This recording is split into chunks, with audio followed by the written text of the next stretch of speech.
Tu écoutes Introverti épanoui, épisode 3, et aujourd'hui on va parler reconversion professionnelle. Bienvenue sur Introverti épanoui, ici tu es dans un espace inclusif. J'ai presque envie de dire viens comme tu es, mais je crois que j'ai déjà entendu cette phrase-là quelque part. Un humain, une humaine, c'est tout un tas d'identités différentes, tu en conviendras. Moi par exemple, si je devais me présenter à toi, je dirais que je suis Katia, coach de vie, hypersensible, introvertie, hypnothérapeute, maman, praticienne en PNL, créatrice, apprentie écrivaine, amie, entrepreneur, slasheuse et tout un tas d'autres choses. Bref, je suis comme toi. Le fil conducteur de ce podcast, l'épanouissement. Donc ici, tous les moyens seront exploités pour y parvenir ensemble. Coaching, PNL, hypnose, interview, développement personnel, partage divers et variés, le tout saupoudré d'humour, de bienveillance, en toute décontraction. Il est temps que je te laisse avec l'épisode du jour. Bonne écoute à toi. Alors aujourd'hui, on va parler reconversion professionnelle, car c'est un dossier important pour moi, à tel point que j'ai créé un programme d'accompagnement autour de cette question de la reconversion pro. Nous sommes nombreux à nous reconvertir, à tout âge, et encore plus nombreux à ressentir l'envie de le faire sans passer à l'action. Je voulais vraiment prendre le temps d'un épisode de podcast pour te partager mon expérience et t'expliquer pourquoi j'ai choisi de construire un programme autour de cette thématique particulière. J'aimerais vraiment qu'à la fin de cet épisode, si tu ressens l'envie de changer de job, que tu te dises « oui, c'est possible pour moi aussi ». Que tu te dises « cette nana-là, elle a rien de plus que moi et elle a réussi à se reconvertir dans un métier qui la met en joie dès le saut du lit ». Ma reconversion en tant que coach de vie, hypnothérapeute et praticienne en neurolinguistique date de 2020 et 2021. Je suis alors dans ma 46e année quand j'entame ma reconversion pro. Donc un âge charnière pour une femme en France dans la société actuelle. Oui, on est considéré comme senior, mesdames, à partir de 45 ans en France. No comment. Avant cette date, j'étais responsable commerciale pour différentes boîtes dans le milieu de l'aménagement de la maison et de la décoration d'intérieur. D'ailleurs, le dernier job que j'ai exercé avec cette fonction m'a occupé presque 10 ans. Je n'étais pas épanouie, mais j'y suis restée quand même. Je suis assez émue de souvenir de cela car, en postulant pour cette entreprise, j'étais loin de m'imaginer tout ce qui allait suivre. Je m'étais vraiment battue pour avoir ce job qui, sur le papier, correspondait à mes envies du moment, c'est-à-dire bosser dans le milieu de la déco d'intérieur, avoir des responsabilités, diriger une équipe. En plus, lors de l'entretien, le directeur me vend que la structure que j'allais diriger allait servir de test grandeur nature pour le développement futur de la société. Et donc mon travail allait vraiment être important et qu'il allait servir pour un projet beaucoup plus ambitieux dans les années à venir. Bon, tu l'auras compris, j'étais hyper emballée à l'idée d'avoir ce job. J'avais l'impression d'une certaine ouverture d'esprit et que j'allais être entourée par des gens intelligents avec qui j'allais pouvoir faire grandir un projet de A à Z. J'avais le sentiment que mon travail allait vraiment être utile, important.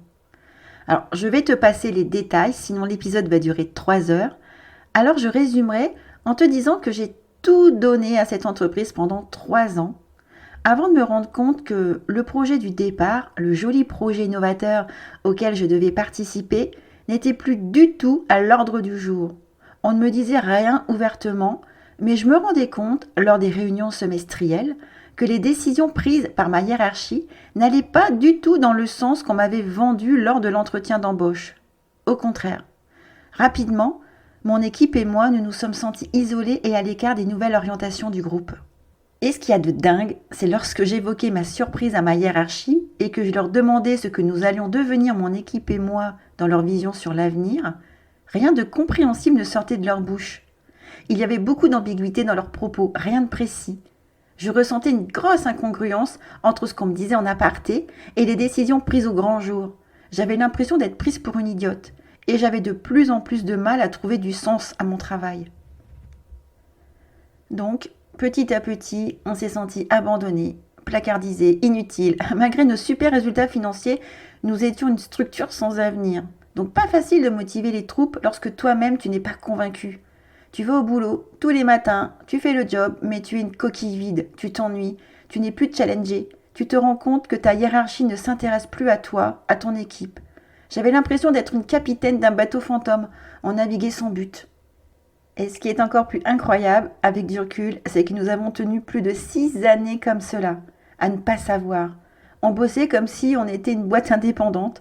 De temps en temps, nos responsables appelaient, nous étions tous et toutes dans le déni. On ne parlait pas des sujets qui fâchaient. J'avais renoncé à me battre en fait.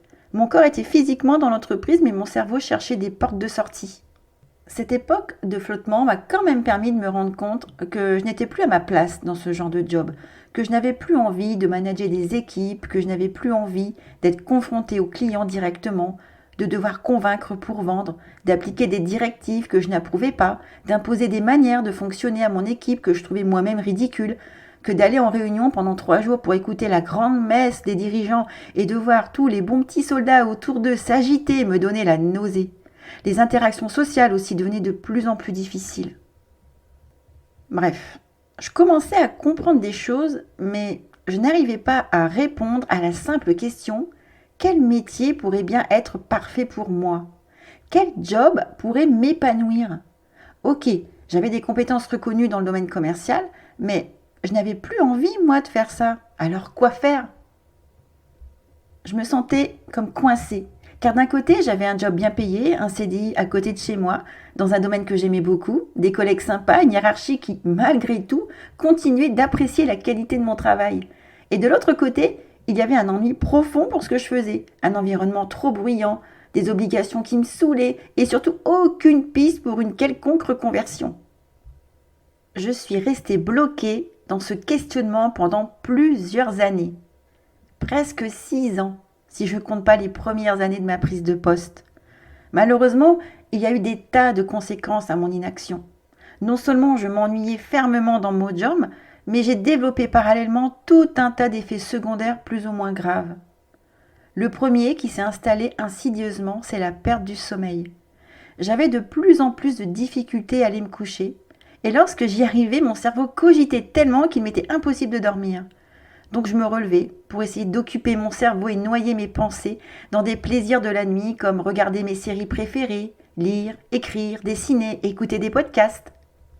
En fait, je comprendrai des années après que ce comportement était présent en réalité pour compenser le fait que j'avais des journées ennuyantes et sans intérêt. Mais à l'époque, ça, moi, je m'en rendais pas compte. La seule réponse que j'ai apportée à mes insomnies a été d'avaler des somnifères pour tenter de dormir quelques heures. Un autre effet secondaire de mon ennui au travail a été de développer des troubles avec mon alimentation. Ça, c'est un dossier, il faudra que je vous en parle un jour. Les 2 heures de la pause déjeuner se sont transformées en 2 heures d'anarchie alimentaire. Je me remplissais de nourriture sucrée ou grasse pour ressentir du plaisir. Là aussi, je comprendrai des années après pourquoi ce comportement existait. Une sorte de compensation pour ressentir quelques minutes de plaisir dans ma journée ennuyante.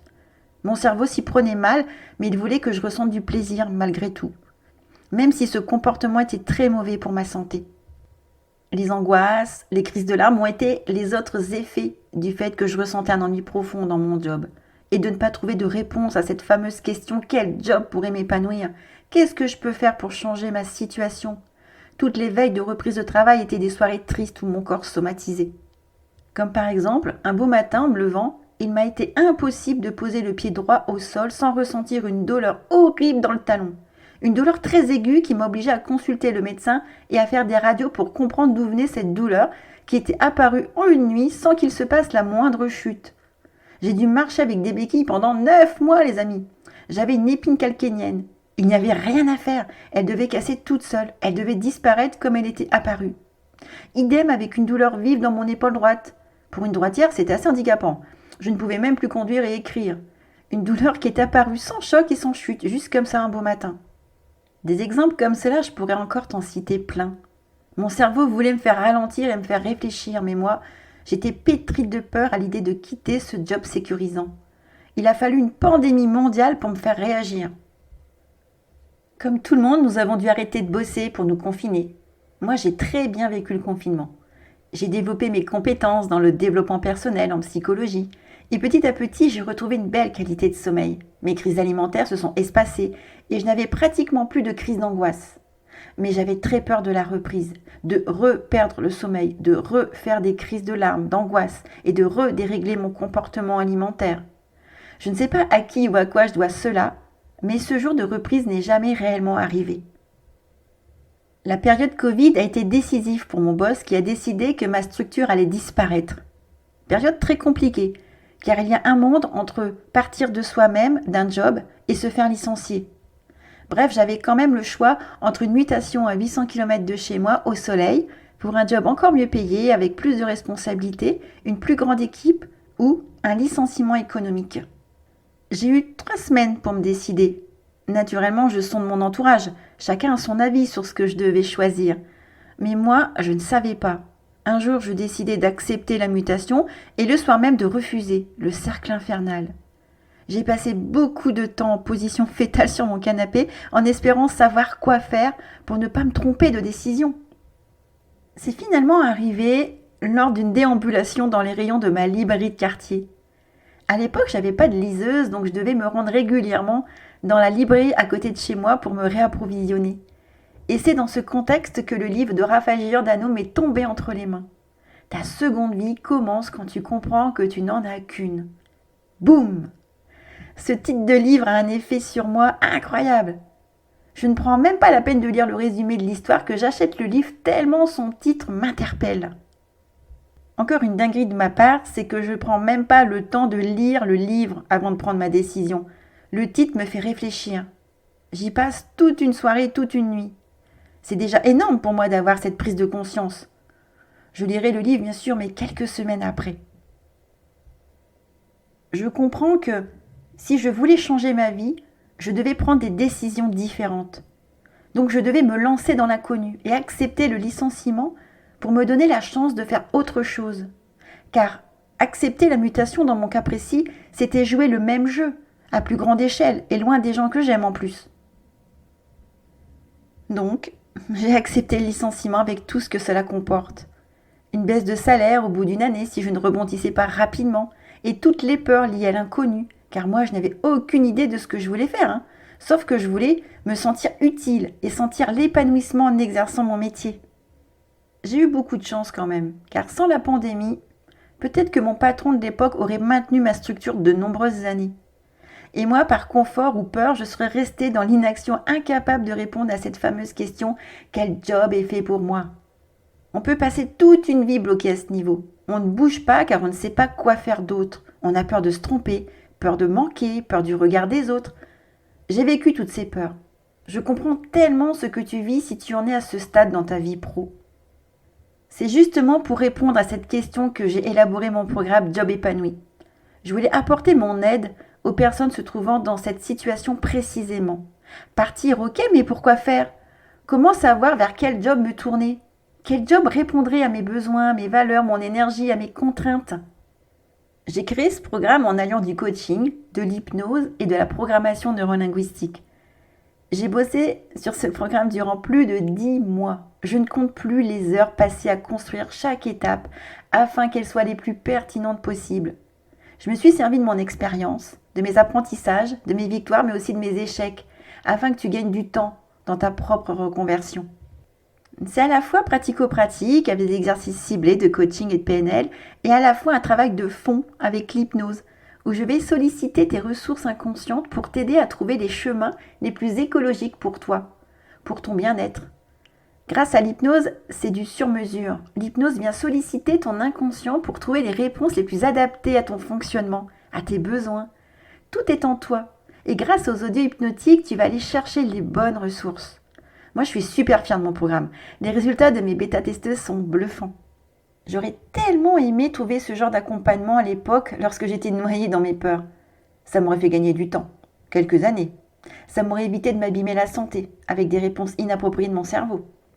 Pour la petite histoire, j'avais expérimenté le bilan de compétences lorsque j'avais une petite trentaine d'années. Mais rien de concluant ou de transcendant n'en était ressorti. Et je n'avais absolument pas envie de retenter l'expérience et de dépenser mon argent dans ce genre d'accompagnement qui au final ne me correspondait pas du tout. J'avais envie d'un truc nouveau, percutant. Sais-tu ce que j'ai fait? Je me suis tournée vers une coach en neurosciences, car le métier de coach m'intriguait. Je l'avais découvert en lisant le livre de Raphaël Giordano, et oui, j'ai fini par le lire. Alors j'avais besoin d'aller vérifier que ce métier était aussi transformateur que ce que j'avais cru comprendre dans son fabuleux livre. Je voulais vérifier par moi-même. Bon, puisque tu m'écoutes aujourd'hui, il n'y a pas trop de suspense, puisque je suis moi-même devenue coach de vie. Je peux affirmer haut et fort que la magie du coaching a formidablement fonctionné sur moi. Pour te parler du programme que j'ai créé, sache que je l'ai conçu spécialement pour les personnes introverties comme moi. Je voulais répondre à cette demande de travailler en autonomie, car nous avons en tant que personnes introverties des compétences et une appétence pour le travail en solo. Je sais que ce programme est parfait pour faire le premier pas vers son envie de reconversion professionnelle sans révolutionner sa vie totalement du jour au lendemain. C'est agir concrètement en posant des actions précises, en faisant une introspection guidée module après module. J'ai conçu cette étape pour t'aider à répondre à la question que tu te poses sûrement. Quel job est parfait pour moi? Quel job pourrait m'épanouir? À cela, j'ai créé 7 audios hypnotiques pour aller déverrouiller les blocages inconscients qui pourraient t'empêcher d'accéder aux réponses que tu cherches. Et pour finir, tu trouveras à la fin de chaque module un bonus, donc 7 en tout. J'ai trouvé que de proposer ce programme en début d'année était une belle opportunité de commencer à te mettre en action sans perdre de temps. J'aimerais que l'année prochaine, à la même époque, tu te dises « Eh ouais, je l'ai fait. J'ai bien fait de croire en moi, d'investir sur moi, de consacrer un peu de budget sur ma reconversion pro. » C'est le premier programme que je conçois. Alors c'était important pour moi de commencer par celui-ci précisément. Car si on ne prend pas le temps de répondre à cette question de quel job pourrait être parfait pour moi, on peut vraiment perdre des précieuses années à attendre qu'un miracle arrive. Alors je ne veux pas briser tes illusions, mais personnellement je crois qu'on ne récolte que ce que l'on sème. L'action est pour moi inévitable si on veut que les choses bougent, changent. D'ailleurs, un des présupposés de la PNL dit que si ce que l'on fait ne fonctionne pas, il faut faire tout autre chose.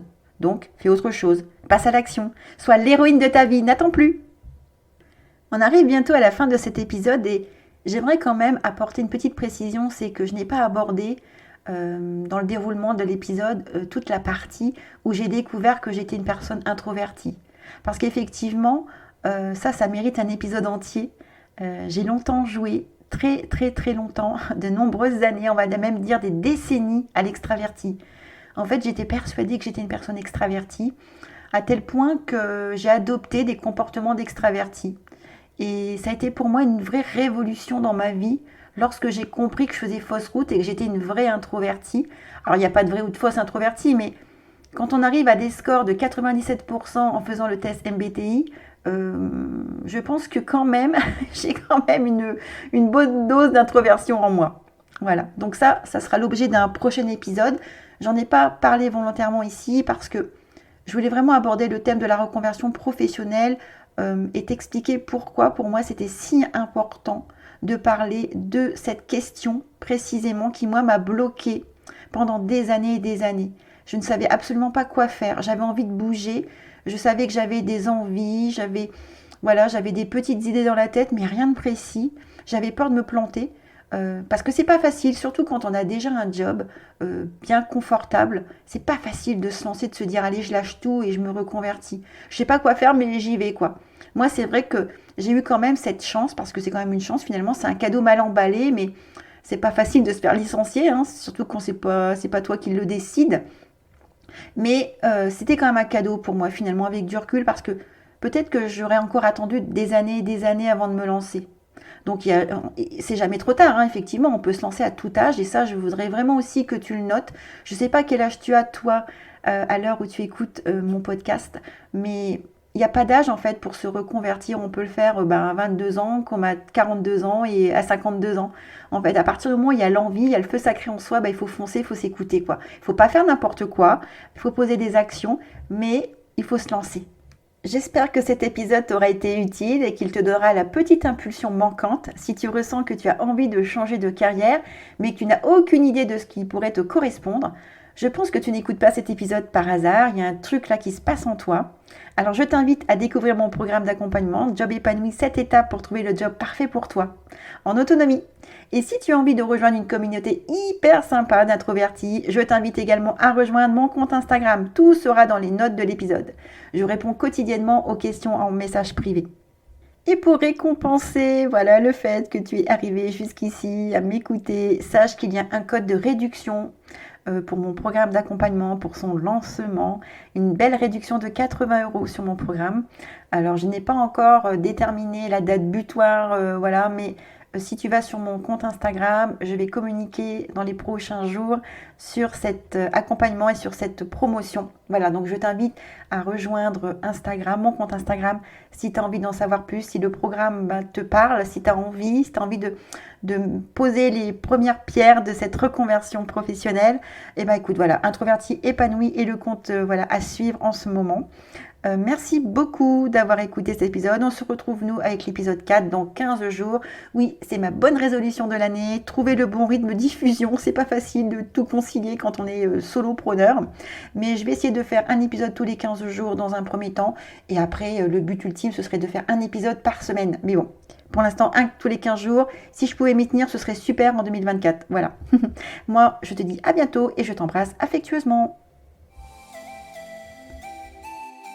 Merci beaucoup d'avoir écouté jusqu'au bout. Si tu aimes ce que je fais ici, tu peux me retrouver sur Instagram sur @coach.introverti-épanoui. Tu peux également aider à faire connaître ce podcast en le partageant, en le commentant sur ta plateforme d'écoute préférée. Et je pousserai même l'audace à te solliciter quelques étoiles. 5 par exemple, ce serait hyper sympa. On se retrouve la semaine prochaine et en attendant, n'oublie pas de prendre soin de toi.